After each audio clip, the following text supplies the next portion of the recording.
Pemirsa, dalam pidatonya pada pembukaan Otonomi Expo Apkasi 2025, Presiden Prabowo Subianto menekankan soal transfer daerah yang berdasarkan prinsip kebersamaan. Untuk mengetahui informasi selengkapnya, kita bergabung langsung dengan jurnalis Metro TV Anwar Fuadi langsung dari Istana Negara. Selamat siang, Adi. Apa yang menjadi penekanan Presiden Prabowo Subianto terkait dengan prinsip kebersamaan dalam perekonomian nasional? Ya, Glory, tadi dalam pidatonya yang disampaikan oleh Presiden Prabowo Subianto ada banyak hal yang di-highlight oleh Presiden Prabowo. Salah satunya yang kembali ditegaskan oleh Presiden Prabowo Subianto adalah terkait dengan Pasal 33 Undang-Undang Dasar Negara Republik Indonesia tahun 1945. Tadi ada beberapa hal yang disampaikan oleh Presiden Prabowo Subianto, salah satunya adalah berkaitan dengan perekonomian nasional. Presiden Prabowo mengatakan bahwa perekonomian nasional ini diselenggarakan berdasarkan demokrasi ekonomi dengan prinsip kebersamaan. Dan dikatakan oleh Presiden Prabowo Subianto ini berarti gotong royong. Nah, Presiden juga tadi menyinggung adalah gotong royong itu salah satunya diwujudkan bagaimana kemudian adanya koperasi Desa Merah Putih yang telah dicanangkan oleh pemerintah, lalu kemudian efisiensi berkeadilan, lalu kemudian efisiensi itu juga disampaikan oleh Presiden Prabowo Subianto merupakan perintah dari Undang-Undang Dasar, bukan merupakan kemauan dari Presiden Prabowo Subianto. Nah, tadi dikatakan efisiensi ini bisa dilakukan dalam banyak hal begitu di pemerintah daerah, hal-hal yang tidak perlu ini benar-benar disisir sehingga anggaran di daerah itu bisa digunakan sebesar-besarnya untuk kepentingan masyarakat. Tadi Presiden Prabowo Subianto juga mengatakan bukan berarti efisiensi ini adalah pemotongan transfer ke daerah.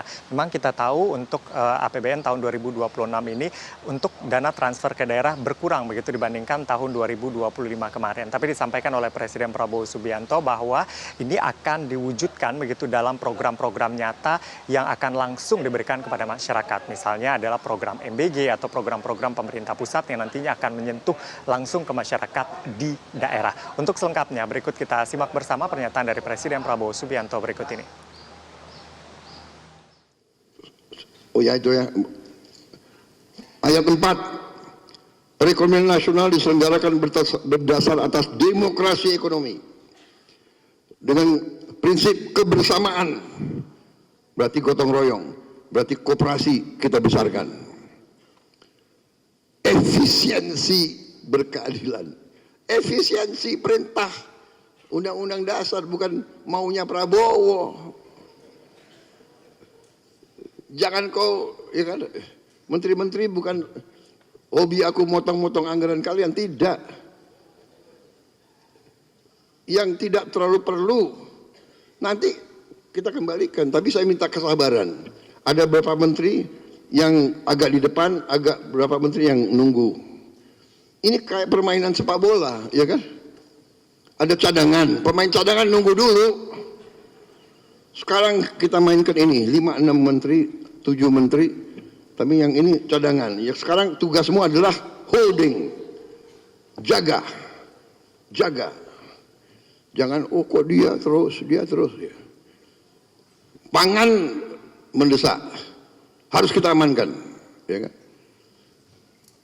Supaya kita tidak dibully, kita tidak didikte oleh bangsa lain, ya kan? Saudara-saudara sekalian, sama para bupati, saya minta para bupati sabar, jangan, loh kita kok transfer daerah dikurangi, tidak dikurangi.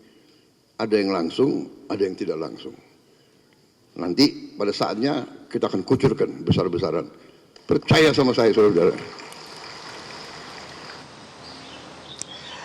Ya, tadi terkait dengan hal ini, tadi juga Menteri Dalam Negeri Tito Karnavian mengatakan bahwa sebagian besar daerah ini masih bergantung pada transfer ke daerah karena PAD-nya masih kecil. Hanya ada beberapa daerah saja yang bisa dikatakan ketergantungannya kepada pusat ini sedikit begitu. Jadi misalnya dicontohkan Kabupaten Badung, Bali, lalu kemudian juga di Banten. Namun tadi ditegaskan lagi oleh Menteri Dalam Negeri Tito Karnavian bahwa daerah ini harus kreatif itu untuk mencari sumber pendapatan asli daerah atau PAD dari berbagai hal, dari potensi-potensi yang ada di daerahnya masing-masing. Jangan hanya mengandalkan pajak. Misalnya kita tahu ini sekarang dalam beberapa waktu terakhir ada daerah-daerah yang kemudian tidak punya pilihan menaikkan PBB P2-nya sampai lebih dari 100%, bahkan ada yang 250%. Ini dianggap memberatkan masyarakat, sehingga ini pemerintah daerah diminta untuk lebih kreatif lagi untuk mencari sumber-sumber PAD yang ada. Misalnya bekerja sama dengan pihak swasta untuk memetakan potensi yang ada, apa yang bisa dikerjasamakan dengan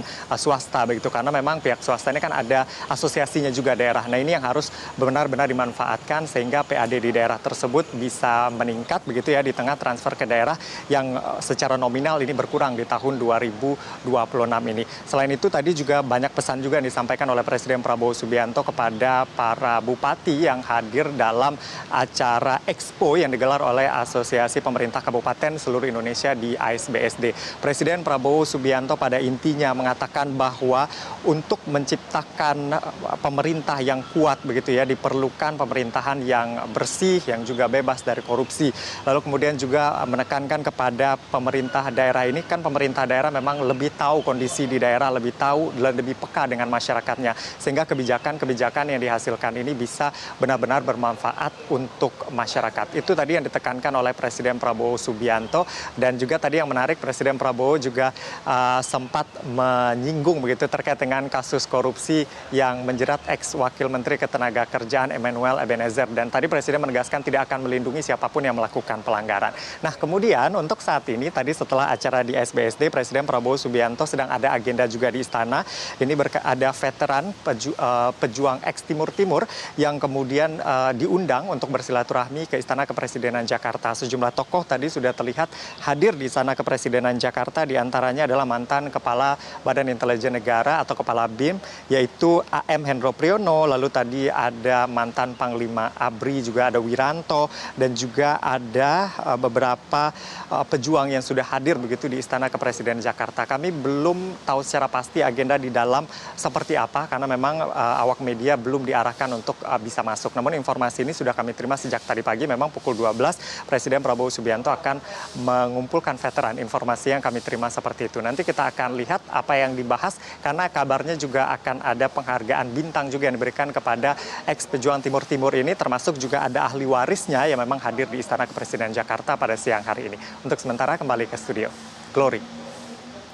Anwar Fuadi melaporkan langsung dari Istana Negara Jakarta. Terima kasih atas laporan Anda. Selamat kembali bertugas. Jelajahi cara baru mendapatkan informasi. Download Metro TV Extend sekarang.